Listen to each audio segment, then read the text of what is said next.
ছৌ নাচ করে, এখন বাবুর মাইও ছৌ নাচ করছে। ওটা দুটা করে আছে, দুটা করে দুটা জোড়টা করে আছে। আমাদের বাবুর বাবা রাগাইয়া আছে, আমি যাচ্ছি যখন ছৌ নাচে।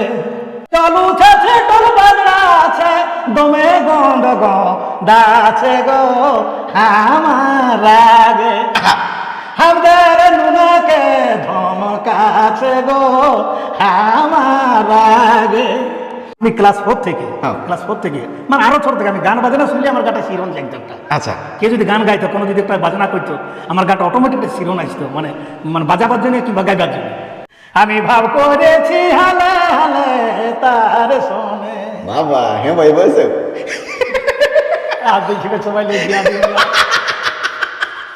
নমস্কার বন্ধুরা, আমি আপনার সামনে দীপক কুমার মাহাতো এবং আপনারা দেখছেন সুন্দরী পুরুলিয়া। তো সেই আজকে কাছে পাইছি আমাদের কাছের গ্রামের একজন জনপ্রিয় ঝুমুরা বলতে পারো, আর লেখকও বলতে পারো, আর ঢোলবাদকও বলতে পারো, আর তার সঙ্গে সঙ্গে ছৌ নাচের পালাও তৈরি করে। এই 4-5টা গুণের লোকটার অধিকারী আছে, তার সঙ্গে সঙ্গে লোকটা কমেডিও করে। কেমন আছো বো? মোটামুটি তোমাদের কৃপায় ছোট বড় আশীর্বাদে, ইউটিউব বালাদের আশীর্বাদে ভালোই আছে। আমরা ইউটিউব বালারা কাকে আশীর্বাদ দিচ্ছি বো? তোমার ইউটিউবে তো পরিচিত হয়েছি। আচ্ছা আচ্ছা আচ্ছা আচ্ছা। তো বলছি মামা, লেখালেখি কতদিন থেকে করো? লেখালেখি মোটামুটি আমি যখন আমার পাটা ভাঙে যায়, হ্যাঁ আগে অত লিখছি নেই, হ্যাঁ। পাটা যখন ভাঙে গেল তারপর থেকে আমি বসে গেলি তো, হ্যাঁ বসার পরে মানে ছৌ নাচে যে ঢোল বাজাতি ওটার মানে ডানায় যখন বাজাতে পারছি না, হ্যাঁ। তখন মনটা একটা অলসতা এসে গেল। আচ্ছা। তো যখন ঘরে বসে থাকি, তখন ঘরে বসে সেই সময়ই আমি আরম্ভ করেছি লিখতে নানা রকম গান, ঝুমুর। গানটা আগে লিখেছি, আচ্ছা। বাউল গানটা আমি আগে লিখেছি, তবে ঝুমুরটা আমি পরে নামিয়েছি। আচ্ছা, মানে বাবু লাগিয়ে লিখেছো, ঝুমুর পরে নেমেছে। ঝুমুর তবে মামা, তোমার সেই বহুত দিন পরে আগে একটা শুটিং দেখেছিলি বো, সেই মাধবপুর আন্দাড়ে পিন্দাড়ে হয়েছিল, হ্যাঁ।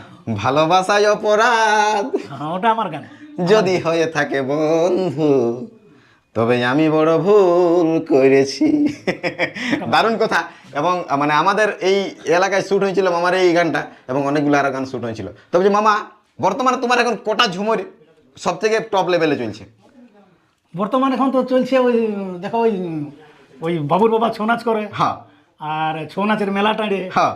এই দুটো তখন টপ চলছে। আর মানে আধ্যাত্মিকের মধ্যে চলছে ওই যতই করো সাধন ভজন, আচ্ছা। যতই করো কীর্তন, আর নারীরা মরালে মরাতেও পারে, এই চারটা এখন টপ চলছে। তো বলছি, ছৌ নাচের মেলাটারে আমরা এখন কানাইলাল দারও গলা শুনেছি, কিছুদিন আগে বিজলি দেবীর গলায় আমি শুনেছি, মোহাম্মদ আনসারির গলায়ও শুনেছি, আজকে যে লিখেছে তার গলায় শুনবো।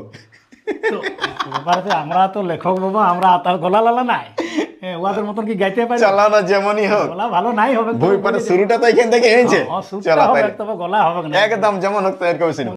তবে ছৌ নাচের মেলাটা রে আমার ভালোবাসাই ভালছে আরে, আমি ভাব করেছি হালে হালে তার শোনে।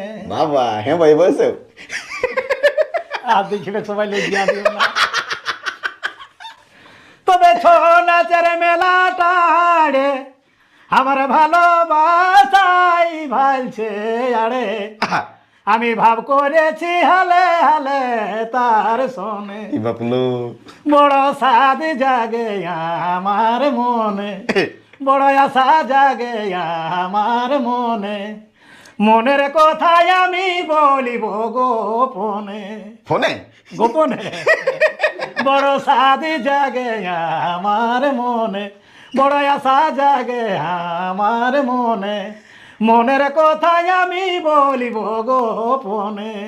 আচ্ছা, আমি বলি ফোনে ওঠে নাকি, তাহলে বলি ছৌ নাচের মেলাটার নাম্বারটা কখন নিল? ফোনে নাই বাবা, গোপনে, কানে গোপনে। আচ্ছা আচ্ছা আচ্ছা, যদি দেখা হইতো। আচ্ছা, কেন বলতে তো বলছি মামা, মানে ঘরে আর কে কে আছে? ঘরে আছে আমার দুটা ছেলে, হ্যাঁ, আমার বউ, তোমার মামি, হ্যাঁ, আমার বেটার বউ, হ্যাঁ। এইগুলা। আচ্ছা আচ্ছা আচ্ছা, তোমরা ক ভাই বোন? আমরা হালি 2 ভাই বোন। আচ্ছা, মানে 2 ভাই 2 বোন। হ্যাঁ। আমি ছোট, আমার দাদা বড়, আমার দাদা পেট ফাড়া রুগী। আচ্ছা। তো বলছি, ছোট থেকে গান ঝুমুর নিয়েই তো তুমি দেখছি ব্যস্ত আছো, ঘরের লোক মানে মামি গাল দেই নাই? না না, গালি দিবে তখন তো আসে নাই। আমি ছোট থেকে, তুমি কথাটা সত্যি একদম বলে দিলে, আমি ক্লাস 4 থেকে মানে আরো ছোট থেকে আমি গান বাজনা শুনলে আমার গাটা শিরন জাগতো একটা। আচ্ছা। কেউ যদি গান গাইতো, কোনো যদি একটা বাজনা করতো, আমার গাটা অটোমেটিক একটা শিরন আসতো, মানে মানে বাজাবার জন্য কিংবা গাইবার জন্য। তা আমি 4 থেকেই আমি গান বাজনায় আছি। ছৌ নাচ আমার অনেক দিন হয়ে গেল, প্রায় অনেক দিন হয়ে গেল, 4 পুরুষ তো হচ্ছে ছৌ নাচটা। আচ্ছা বাবার হাত ধরে ছৌ নাচে গেছি। আমাদের প্রথম গুরুদেব হইলো ছৌ নাচের হিতু সহিস, আচ্ছা। মনির বাবা হিতু সহিস। হ্যাঁ। ওই আমার গুরুদেব। হ্যাঁ। উনি শিখাইছে আমাকে যাবতীয় ছৌয়ের যাবতীয়, আচ্ছা আগেকার বাজনা, আগেকার ছৌ নাচের পাতা নাচ, মেল নাচ, এই বাজনা সব কিছু ওই শিখাইছে। তারপরে আমাদের পার্টিটা যখন বুঝাইলে মরে গেল, তখন আমরা এই মাস্টার বাবা সুভাষ সহিস, অবনী সহিস, আর আমাদের সব যতগুলো এলাকার আমার দাদা কিট সহিস, পিরু সহিস, এই মানে আরও অনেকেই আমরা পার্টিটাকে গঠন করলি। আচ্ছা রোহন নাচ করে রোহন নাচ করে চাল আদায় করে করে আগেকার মঠা তখন এমন সুইটটা ছিল গণেশের নামও দিকে, আচ্ছা সুইটটা নামও দিকে ছিল, ওই গণেশের মঠা তৈরি করাথি। আর ঘরের মায়া লোকের শাড়ি টাড়ি নিয়ে রঙ্গামাই গুমি পড়তি। আচ্ছা। এই করে আস্তে আস্তে আস্তে আস্তে আস্তে পার্টিটাকে আমরা একটু উন্নত করে ফেললি। তারপরে মাস্টার বেঞ্চটা, মাস্টার ধীরেন প্রদীপ এই বেঞ্চটা ঢুকে পার্টিটাকে উন্নত নিয়ে গেল। আচ্ছা আচ্ছা তখন আমরা আনিয়েছিলি একবার গুরুদেব সুবোধচন্দ্র সহিসকে, গম্বু কর্মকারকে, ওনারাকেও আনিয়েছি। আচ্ছা তো ছৌয়ের আমার এতদিন কারবার, আচ্ছা পুরানোর মধ্যে আমি যাবতীয় ছৌয়ের যদি বলো পুরানো বাজনা, পুরানো ঝুমর, রামের বনবাস থেকে সীতার পাতাল প্রবেশ তক আমাদের ছিল।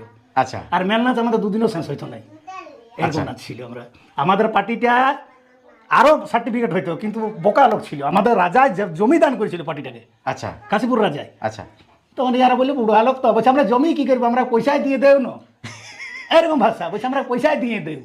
তো পয়সা দিল নাই তো এটা ভালো একটা নাম হইতো। তখন পুরুলিয়ার পার্টি তো পার্টিতে যেত নাই, একবার বাইরে 7 রাত 8 রাত ভাবে ঘর আসতো আচ্ছা নাচ করে। তারপরে যখন আমাদের এই ভৈরববাবু, এই ধীরেন প্রদীপ আইলো, তারপরে তো তুমি চলে আলে, পার্টিটাকে তো তুমি উঠাইছো। আমাদের পার্টিটা উঠাইছে একমাত্র সুন্দর পুরুলিয়া ভাইরাল করেছে পার্টিটাকে। এটা আমি বলবো, সবাই বলে যে পার্টিটাকে মাত্র ভাইরাল করেছে, প্রচণ্ড পাই না, খুব পাই না। তো পার্টিটা ফোপার নেই, ধরে রাখতে পারলি না নাচটাকে, প্রচণ্ড পাই না। তো মাঝে মধ্যে আর কষ্ট হয় মামা, আমি যে গান ঝুমে ছাড়ি, লোকে গাইছে গাহে, কিন্তু সাক্ষাৎকারও হচ্ছে, গাও গিলা নেই। তো লোকের নাম দিয়েছে যে অমুক কবি দিয়েছে ঝুমর, অমুক কবি ঝুমর দিয়েছে, কিন্তু আমার নামটা কোনো গায়ক আর করতে যায়নি। চলো ঠিক আছে, মানে নাম করুক চাই না করুক তাতে কিছু যায় আসে নাই, কিন্তু যখন গানটা গাইবে তখন সবাই বুঝতে পারবে, ও বুঝতে পারবে যে গানটা ওয়ারই লেখা বটে। ঠিক আছে, ও অন্য লোককে না বলে, কিন্তু ও জানছে না এটা কার বটে নাকি। তো চলো তাহলে বাবু ছৌ নাচ করে, এখন বাবুর মাইও ছৌ নাচ করছে। দুটা করা আছে, জোড়টা করা আছে। তো বাবুর বাবা ছৌ নাচ করে, এটা শুনি বলা। তাহলে বাবুর বাবা ছৌ নাচ করে নিয়ে আসিছি গানটা। তখন অনেকে আমাকে বলেছে, বলছে গানটা এমন মেশাই লিখেছি যে গানটা চলবে, চিরদিনেই চলবে, যত বলি যেমন চলবে বাবা লিখেছি। তো যাই হোক গানটা, আমাদের বাবুর বাবা ছৌ নাচে করে, থাকে নাই সে রাতে ঘরে। আমাদের বাবুর বাবা ছৌ নাচে করে, থাকে নাই সে রাতে ঘরে। ও যে সারা রাত জাগে খাচ্ছে নাই সে ভাত গো, ও বাবুর মাই। আর জাগো না সারা রাতি গো, ও বাবুর বাপ। আম চাটনি বিড়ির ডালে সরু মুহাইন দিলি কাঁসার থালে গো। আম চাটনি বিড়ির ডালে মুহাইন দিলি কাঁসার থালে। ও যে দুবেগ মুঠে খাইয়ে উঠে ধুছে আঠো হাত গো, ও বাবুর বাপ। আরে জাগো না সারা রাতি গো, ও বাবুর বাপ। এবার বাবুর বাপে বাবুর মাই যখন ছৌ নাচ করতে যাচ্ছে তখন কি বলছি? আমাদের বাবুর বাবা রাগায় আছে, আমি যাচ্ছি যখন ছৌ নাচে গো। আমাদের বাবুর বাবা রাগায় আছে, আমি যাচ্ছি যখন ছৌ নাচে। ওই যে টল উঠাছে জলবাদ, ওই যে জল উঠাছে টল বাজরা আছে, দমে গন্ধ দাছে গো আমার রাগে। আমাদের নুনাকে ধমকাছে গো আমার রাগে। ওই যে জল উঠেছে টল বাজরা আছে, দমে গন্ধ আছে গো আমার রাগে। আমাদের নুনাকে ধমকাছে গো আমার রাগে। তো বলছি বাবুর মাইটা যখন রাত যাইছে তখন বাবুর মাই কম মত খাই নাই? ও খাবে, ওরা ওই অবস্থায় আসবে, তো বলছি বাবুর বাবা যদি কম খায় তাহলে বাবুর মায়েও কম খাবে, ও কম খাবে কে তো? তাহলে ঘরে চাল ভাজবে। লেখক যেখানে থাকবে, কবি যেখানে থাকবে, সেখানে গান লিখবে। হ্যাঁ, আর এই গানগুলা আমাদের পুরুলিয়ার আন্দাড়ে পিন্দাড়ে ছৌ নাচ ঝুমর নাচের আসরে কিন্তু ঘুরে বলে আমরা শুনি। এবং আফসোস লাগে যে সেই সব শিল্পীদেরকেও আমি বলি হারি, যখন আপনারা সাক্ষাৎকার দিচ্ছেন, কোনো জায়গায় গান বলছেন, অবশ্যই সেই শিল্পীদের একটু নামটা নিয়ে এলেন, মানে সেই লেখকের একটু নামটা নিয়ে এলেন, কারণ ওই লেখকের ওইটুকুই তো পাও না, আর কি আছে? নিশ্চয় নিশ্চয় নিশ্চয় ওইটুকুই তো পাও না, ওইটুকুই পাও না, হ্যাঁ? অতটুকুই। রাতে জায়গে দিনে রাতে ভাবে ওইসব ওয়ার্ডগুলো লিখে মানে গানটা মানে রেডি করে, তারপর যদি সেই নামটুকুও যদি নাই পাই তো নিশ্চয়ই। খারাপ লাগে। তো যাই হোক, এটা সমস্ত শিল্পীদেরকে আমি অনুরোধ করব, এইটুকু প্রাপ্যটা কিন্তু লেখকদেরকে দেওয়া দরকার আছে, ঠিক আছে? তো বলছি মামা, তুমি নাকি কমেডিও করো তোমার জিতে? কমেডিয়ান দমে করেছি রে বাপ, সাহানাই পুরস্কার দিয়েছে। এমন এমন হিরোইন আসতো না, ফিমেল গিলা, হ্যাঁ। আমাকে দেখতে আগে যে এইটা আমার সঙ্গে রোল করবে, তো ভালোবাসতো না। তারপরে যখন আমার রোলটা দেখতো, কাঁধে চাপি দিত, একদম কাঁধে চাপি, সত্যি কথা বলে দিত, কাঁধে চাপি দিত। তখন ঘরের লোক আমার দেখতো, তোমার মামি রাগাইতো, মনে মনে রাগাইতো, তো বুঝতো তো এটাই তো ইয়ার অভিনয় করছে, ওর বুঝতো, কিন্তু রাগও লাগিত। হিরোইনে চাপি দিত হুর করে গলাটা, এবং চাপি বেরিয়ে দিত। এরকম করেছে, এরকম কাণ্ড কারখানা আমার কমেডিয়ান। চলো না একটা সেই লেভেলের একটা তুলে ধরো না, এখন হে জিনিয়ার হয়ে গেল না, ওটা আও না একটা যেমনই হোক, খেয়ালই নেই। যেমন হোক খেয়াল। ফিমেল গুলো আমার ঠেনে হায়ার মানে নিত, হ্যাঁ। সুরপাটি আমার ঠেনে, মানে কি যে আমি গান বলছি ওরা কোনো খুঁজেই পাইতো না। গান তো আমি বলে দিতি, মেশাই গান বলে দিতি, সুরপাটি বাজাতেই ভুলে যেত কমেডিয়ান দেখে আমার। এরকম কমেডিয়ান করেছে কালীন। এখানে আমি গান বাজনাও শিক্ষা দেওয়া হয়, আচ্ছা আচ্ছা মানভূমি ঝুমুর গান, মানে মাস্টার লয়, ক্লাসিক্যাল মাস্টার লয়, আমি ধাঁচটা দিতে পারি। আচ্ছা, আচ্ছা। যে এইরকম ভাবে গানটা করো, এরকম ভাবে ঝুমুরটা করো, আমি ধাঁচটা দিই। আমি ওই স্বরলিপি সরগম বাবা আমি জানি না, তবে ধাঁচটা জানি। 2-3 জনাকে তৈরিও করেছি বাউলে শোয়ে।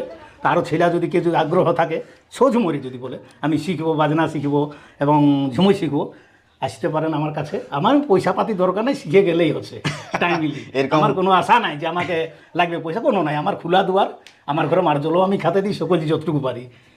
এরকম গুরু সবার ভাগ্যে পাওয়া কঠিন ব্যাপার বটে। প্রথম গান আমি যখন লিখি, হ্যাঁ। ঝগড়া গান লিখতে, আমি মহাজন দেবীদাস মারা গেলেন, উনি চরণের শতকোটি প্রণাম, এটা গান লিখেছিল, ওর সঙ্গে ঝগড়া হয়ে গেছে গানে গানে। তো গানটার কিন্তু মানেটা বুঝতে পারলো না, এবার সেরকম ব্রেনটা খেললো না। গানটা মানেটা আমরা সঙ্গে সঙ্গে বলে দিয়েছি সকালে। ও গানটার জন্য ঝগড়া একটা বড় শ্রেণীর মেলাকে ভাঙিয়ে দিয়েছি, সবাই জানে, সব সাধুরা জানে, পুরানো সাধুই আমাকে দমা চিনি, বিরিঞ্চি সহিস বলে দমা জানে। আচ্ছা। তারপরে ঝুমুর এই গান লিখতে লিখতে কবিতার সঙ্গে দেখা হয়ে গেলে কীর্তিবাস করবো, আমাদের এখানে থাকতো। আচ্ছা। এখানে আমাদের ছৌ নাচ করেছে, গান বাজনা করেছে, শিশুপালের সঙ্গে আমরা বাজাইছি, ঢোলো বাজাইছি, ও ঝুমুর করেছে, চিত্ত মিত্ত সব আমরা কবিবাবুর সঙ্গে ঝুমুর মানে ছৌ নাচ বাজাইছি। তখন আমাকে বলেছিল, দাঁড়া বলছে টাইনে এক চড় দিব তোকে, বলেছিল পুরুলে যদি নাম কামাবি তো বাউল লিখিন না, ঝুমুর লেখ। আচ্ছা, কৃতিবাস কর্ম। কীর্তিবাস কর্মকার, তুমি বাউল লিখিন না, ঝুমুর লেখ, চাঁড়ি নামটা গাবি। আমার কথাটা স্মরণ হয়ে গেল, তখন থেকে ওনার কথায় আমি ঝুমুর লিখতে শুরু করেছি। তাই উনি চলে গেছেন, ওনার আশীর্বাদে কিছুটাও আসিছি, বাহ, কিছুটা লাইনে আসিছি। তারপরে তোমার মামা সাপোর্ট দিল, রাঘবহরি মাহাতো, ওনাকেও দূরে ফেলা যাবে না। উনিও ঝুমুরে আমাকে সাপোর্ট দিল, যাকে বলে যে এরকম ধরনের করো। আমি ঝুমুরে অতটাই জানছিলি না, কিন্তু ধাঁচটা দিয়ে দিল, ওনাকেও ফেলা যাবে না, রাঘবহরি মাহাতোকে। তো বাবা বেশি দূরের বস্তু লয় বাবু, আমি এই টুকটাক শিখছি সবার, ওই সব কবিদের থেকে আমি একদম নেহায়তো উঠি বাবা। হ্যাঁ, ওই ভালোবাসার খাতিরে টুকটুকু লিখি, তো কারো মনে আমি আঘাত দিই নাই। আমি ঝুমুর দিই, সবাই দিই, পয়সা পাতির আমার আশা নাই, টুকু নামটা, এই খড়ালাটার নামটা, আর কোনো আশা নাই। দরকার আছে, দরকার। জীবনে অনেক করেছি, বহুত পয়সা গুছাইছি, আমার নামটুকুটা অনেকে বলে অনেক পয়সা কামাইছি, মামাই বলছি বহুত পয়সা গুছাইছি। গুছাইছি, জীবন অনেক গুছাইছি। তার মধ্যে ট্রেনে পয়সা গুছাইছি, বসন মাহাতো ট্রেনে পয়সা গুছাইছি, বিজয় সহিসের কাছে পয়সা গুছাইছি, সোনা তো কিনে নিতে ছিল, তাহলে তো আমি চলে যাচ্ছি। তারাপদ বিদেশ নিয়ে যাবো, প্রথম তো আমি তারাপদ দলের, বসন মাহাতো দলে তো প্রথম, মাস্টার বসন মাহাতো কিনে নিতে ছিল আমাকে। বলি না, গাঁ ছাড়ে আমি যাবো না কোথাও, আমি যেমন থাকি। সবাই কত লোক আসাম দিকে গেলো, আমি ছৌ নাচের ভ্যালি আছি, আমাকে বলতে পারবো না ছৌ নাচটা, আমি যদি মুখ খুলি এই ছৌ নাচটায় আমার সঙ্গে তুলনা হোক না। ছৌ নাচে আমাদের গ্রামের ছৌ নাচ আমার সঙ্গে কারো কোনো আসামি তুলনা হোক না। আমি যে কাজটাই আছি ছৌয়ে, আমার যেটা গুরুত্ব আছে, একদম ছোটপাট দলটা একদম একদম গোড়ালে, বাহ। তাহলে তো আমি পেয়ে যাচ্ছি। তো বলছি মামা, সবই তো হইলেব, তো বলছি এখন বর্তমানে এখন তো একটা মানে মানে একটা রোমান্টিক ঝুমুর শুনতে মন করছে, তারপরে ভিডিওটা ভাবছি শেষ করবো। আচ্ছা আচ্ছা আচ্ছা, এটা রোমান্টিক উঠাবো তো, ঘরেও গাইল দিই যখন বলি, আমি খেপালি তোর ভালোবাসা ধনিয়ার কত দিন রাখবি আশা,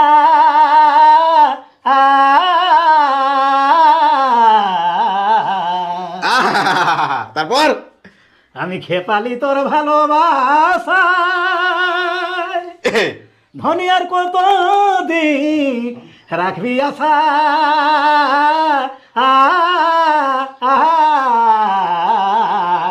বাবা তোকে দেখা পালে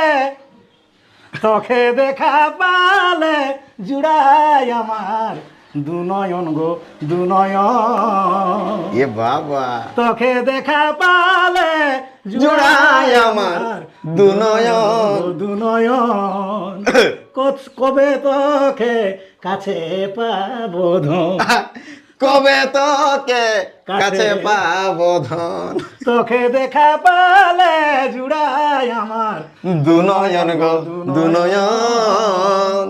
কবে তোকে কাছে পাবো বাবা এগুলো দমের রঙ্গ গাইতে মন করে নাই তো। আমার লজ্জা লাগে না কি গো? তবে যাই হোক 50 বছরের যে রোমান্টিক জিনিসটা মামায় ধরে রেখেছে, যে গান ভাবলে বাইরে নাই বলবো নাই, কিন্তু 50 বছরও যে এই ধরনের গান আমাদের মামায় লিখছে, এটা কিন্তু ভাবার বিষয় বটে। লোকটা মানে কত রিঝের রঙে ভিতরে ভিতরে থাকে, উপরে তো দেখাতে পারে নাই। মনে হয়েছে যে সেই ঠ্যাংটা যদি ভালো থাকতো আর আসরটা যদি দিত, এখনো ফিমেল গুলা মনে হচ্ছে কাঁধে নাই ঘাড়ে লড়িয়ে দিত। বড় কষ্ট লাগে বাবা, মায়ের যখন ক্রিকেটা দেখি না যে শৌখিন আছে আর করে মনটা কান্দে, ঢোলটা নিয়ে বলি দিব না ঘুমিয়ে বলি না বাবার প্লেটটা ছড়িয়ে যাবে। হ্যাঁ মনটা হয় যে কি করবো, বাজনাটা নিয়ে যে সখীর সঙ্গে যে মন হয় যে নাচতে নো, আর উৎসুরগিলার সঙ্গে যে নাচতে মন হলো, নাচিছি এককালীন নাচিছি। হ্যাঁ একটা দমে নাচিছি ঢোল নিয়ে, তো এখন ওর মনটা কান্দে, ওই জন্য মনটা ঢোলে বাজাও না, এরকম টাইল লাগে। ভালো লাগালি দিদি ভালো লাগালি গো, এত সাধের পিরিদি বন্ধু মনকে কাঁদালি গো। আচ্ছা আচ্ছা আচ্ছা তাই তো বাবা, তুমি ও কমল রে বাপ। নুনার মাই মশলা দিলে বড়ই সুয়াদ লাগে গো, দাদার বিটি মাগনি ওঠে ঘনে ঘনে মাগে গো। তো যাই হোক, মানে আজকে দমে ভালো লাগছে, সকালটা খুব সুন্দরভাবে শুরু হইলো মামার এবং কানাইদার সঙ্গে দিনটা শুরুবাত করে। কারণ কাজের ফাঁকে এখন এই মানে সাক্ষাৎকার লিয়াটা খুব কমে গেছে। অনেক ব্যক্তি কমেন্ট করে জানায় যে কবে আসবে, ভুলে গেলে নাকি, ছাড়িয়ে দিলে নাকি, এইসব ব্যাপারগুলো বলে। আফসোস লাগে মাঝে মধ্যে যে এই দুনিয়াটা ছিল আমার একটা আসল দুনিয়া, যেখানে আমার পরিচিতি ছিল, যেখানে আমাকে চিনতো, যেখানে মানুষ আমাকে জানতো, যেখানে মানুষ আমাকে শুনতো, বিভিন্ন জায়গায় দেখা হইলে মানুষ কথা বলতো, ছবি তুলতো, সেটাকে এখন খুব মিস করা হয়। বিভিন্ন অনুষ্ঠানে যাওয়া হয় নাই, বিভিন্ন ব্যক্তি ডাকে পৌঁছাতে পারিনি, তার জন্য আমি অনেক দুঃখিত। এবং আজকে মানে আমাদের মামার কাছে আছে, কানাইদার কাছে আছে, এই দুজনকে কাছে পায় দিনটা খুব ভালোভাবে শুরু হইলো। তো মামা এটাই রিকোয়েস্ট, কানাইদাকে ভালোভাবে রেডি করো এবং হেঁচকায় ঝুমুরগুলো শিখাও, যাতে সবাই মন কলকলা করাতে পারে। আর হ্যাঁ, পুরুলিয়ার আসরে যেমন মানে মানভূমের ডিজে গান নাই বাজে, ঝুমুরি বাজে। এটাই তোমাকে স্পেশাল, ওইটাই আশা করছি, ওইটাই তোমাদের সহযোগিতায়, তোমাদের ভালোবাসায়, সমস্ত চ্যানেলের ভালোবাসায় আমি কানাইকে যতটুকু পারবো আমি ঝুমুরি নিয়ে আসবো, একদম। মাঝে মধ্যে দু একটা, বাস ব্যাস, আর কি দরকার, বেশি গানের দরকার নেই, ঝুমুরি, শুধু ঝুমুরি আমি বাস, শোনার থেকে ওইটাই। চলো মামা, অনেক অনেক ধন্যবাদ, কানাইদাকে অনেক অনেক ধন্যবাদ। নমস্কার নমস্কার নমস্কার দর্শক বন্ধু, নমস্কার।